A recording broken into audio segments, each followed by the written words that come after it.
Chapter 19. That evening the two angels came to the entrance of the city of Sodom, and Lot was sitting there as they arrived. When he saw them, he stood up to meet them. Then he welcomed them and bowed low to the ground.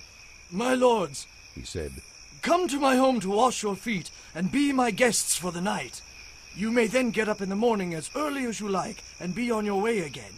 "Oh, no," they said. "We'll just spend the night out here in the city square." But Lot insisted. So at last they went home with him. He set a great feast before them, complete with fresh bread made without yeast.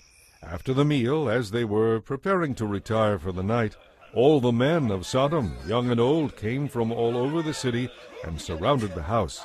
They shouted to Lot, "Where are the men who came to spend the night with you?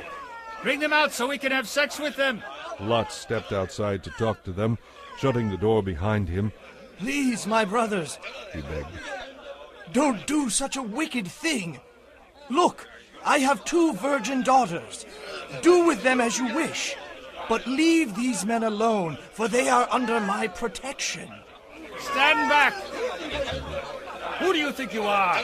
We let you settle among us, and now you are trying to tell us what to do? We'll treat you far worse than those other men.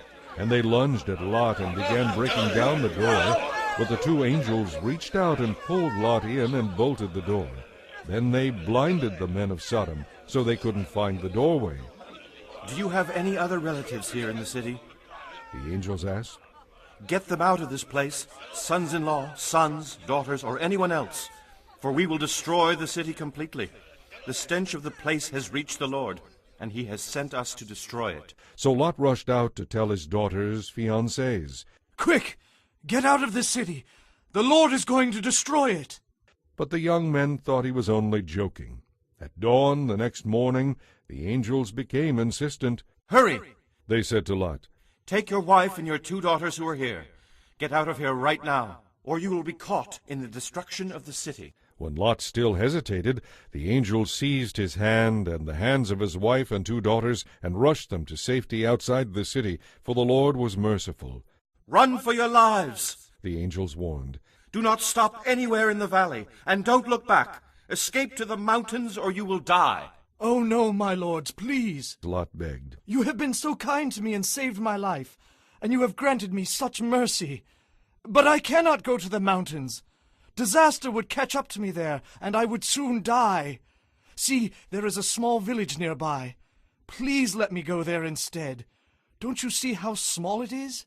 Then my life will be saved." "All right," the angel said. "I will grant your request. I will not destroy that little village.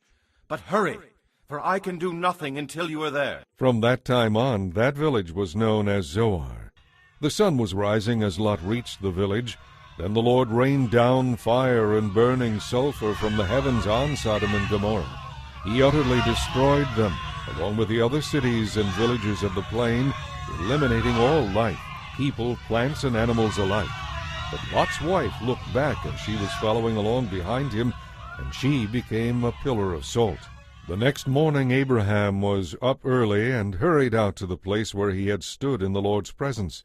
He looked out across the plain to Sodom and Gomorrah, and saw columns of smoke and fumes as from a furnace rising from the cities there.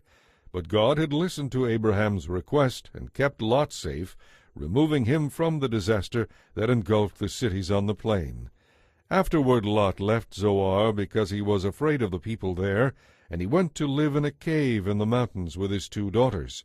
One day the older daughter said to her sister, "There isn't a man anywhere in this entire area for us to marry, and our father will soon be too old to have children. Come, let's get him drunk with wine, and then we will sleep with him. That way we will preserve our family line through our father." So that night they got him drunk, and the older daughter went in and slept with her father. He was unaware of her lying down or getting up again. The next morning the older daughter said to her younger sister, "I slept with our father last night. Let's get him drunk with wine again tonight, and you go in and sleep with him. That way our family line will be preserved." So that night they got him drunk again, and the younger daughter went in and slept with him. As before, he was unaware of her lying down or getting up again. So both of Lot's daughters became pregnant by their father. When the older daughter gave birth to a son, she named him Moab. He became the ancestor of the nation now known as the Moabites. When the younger daughter gave birth to a son, she named him Ben-Ami. He became the ancestor of the nation now known as the Ammonites.